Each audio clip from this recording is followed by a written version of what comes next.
Hello everyone, welcome to the Fly Racing post-race show, coming to you from the Wise Code John Penton GNCC round 9 of the Can-Am GNCC series here at a very hot and humid Sunday Creek Raceway. That was the big theme of the week. Leading up to this, everybody's been experiencing some crazy hot conditions. We had temperatures over 101 yesterday with like 105 with heat index. I think it was about 94, 95 degrees today, and it was a scorcher out there, tough on man and machine. But we'll just get right into the racing. I'm hot. I'm tired. I've been sweating for 3 days straight now, and I don't have much energy left. So we're just going to get right to it. And in the XC1 Pro class, Paul Whibley grabs his 9th consecutive hole shot, cashing in on all that motorsport.com hole shot money there. And he had Rory Mead, Caleb Russell, Thad Duvall, Chris Bach, all in tow on that first lap. It was a little bit of shake up there between who was going to be in second, third, fourth, fifth. We had Jordan Ashburn in the mix, Josh Strang making his debut on the FMF RPM KTM Team Maxxis bike for the first time we've seen him since breaking his leg last year. He got off to a bit of a slow start, but it wasn't long. Wibb started checking out. Caleb Russell ended up moving into second place ahead of Mead, and then that was kind of a battle we were watching there. Rory ended up reeling Caleb in, getting past him, and started to catch Paul about halfway through the race, and it looked like we were going to have a battle for the lead.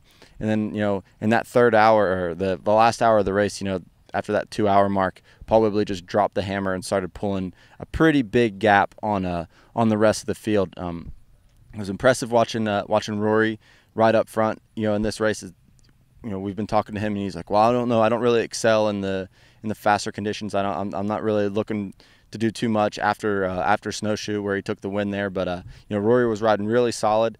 But I think he started to fatigue a little bit at the end. Caleb Russell was able to reel him in and make a pass. I think it was right after the white flag on the motocross track, jumped past him, and Caleb pulled out to just a comfortable lead over Rory. But they ended up being 2 minutes or so behind Wibbs, which is crazy lead. It's probably the biggest lead we've seen in the scene of the year. Behind them, we had Chris Bach riding one of his best races of the year to take fourth. Thad Duvall limped his bike in, smashed the header on the last lap, limped it in, gets a fifth. Josh Strang comes in sixth, Jordan Ashburn seventh. So it was good to see Chris Bach finally riding like the Bach that we'd seen in the past. It's been a while since we've seen him have a solid ride. He struggled after his ACL injury, and it was good to see him back up there. We were wondering if he was ever going to find the speed that he'd shown a couple of years ago. So that was good. But the battle of the day, without a doubt, was in the XC2 class. We had Ryan Eccles grab the whole shot and actually led for the first lap, and then before Jason Thomas and Andrew DeLong were able to make their way around him, and Eccles actually stayed in the third place position for quite some time before having some sort of a problem. We saw him riding back to the pits, not exactly sure what happened there, but Eccles dropped out. That left the third place spot for Stuart Baylor, but it was a distant third. Stuart was definitely struggling, but those top two guys, DeLong and Thomas, went back and forth. It seemed like every time we'd catch them, different part of the lap, one rider had moved in front of the other one. We saw on the motocross track, DeLong kind of pushed Thomas wide. He went off the track. Then DeLong went off the side of the track on a jump, and Thomas passed him back. It was some pretty intense racing. They worked their way up pretty far into the XC1 Pro class. Actually, I think they caught Chris Bach on that last lap, but it was Andrew DeLong holding on for the win. Big win for him for the points. If Thomas had won and Baylor finished third, they would have been tied for the XC2 lead leaving this race. So Baylor will hold on to a little bit of a lead. I think DeLong still got some work to do to get back into the championship, but if he keeps reeling off wins like this, it's going to be tough. So as Jed Haynes finished fourth, Nick Davis finishing fifth, and AJ Stewart sixth in that class.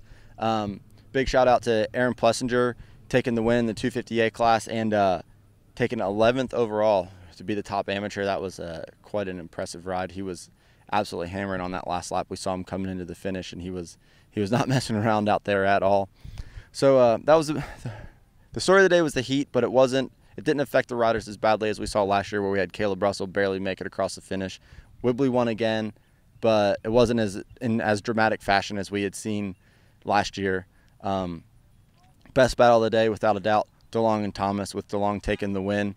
That's pretty much the story of the weekend. We had some riders had some problems. Takeshi Kwikita, it sounded like he had some some injector issues. His bike was blubbering around, and he wasn't able to finish. I said Thad Duvall, he was having a nice battle with Chris Bach throughout the end of the race, and then he smashed his head pipe on his Honda and just barely made it to the finish. Josh Strang had a tough day. I talked to him after the race, and we were doing a post-race interview, and he said if there's anybody that doesn't believe how tough the GNCC series is, they need to come out and try one, because it's been 6 months since he raced one, and he forgot exactly how hard they are when you're not racing them full time. So I think he's not real happy, and we'll probably see him come back again after the break. Not exactly sure which ones, but I know 6th place isn't how he's going to want to end this season. So that's pretty much it. Don't really know what else to say. We're going into summer break, so it's going to be a while before we'll have another post-race show for you guys. We'll come back at you from September at the Unadilla GNCC. If you haven't already, make sure you check out flyracing.com. They've just posted a video and their whole new product line. They've got some very, very sick looking gear. We're super pumped to be, partners with Fly. They were one of the first companies to ever sponsor the site. We still work with them, and it's cool to see a company 15 years into it now, and they're still progressing, making cool stuff every year. And I think without a doubt this 2013 line's the best stuff they've ever made, and you guys will really dig it. So check that out. Obviously check out the GNCC site once they get it back up and running for Tuesday Toolbox and all that good stuff, live timing, live scoring, and of course don't forget us, digitaloffroad.com, for all your other news and updates. We'll see it.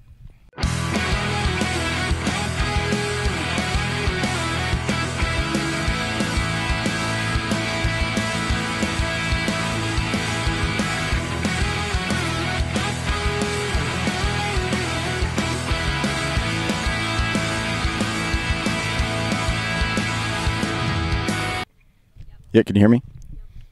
You ready to watch magic happen, Strang?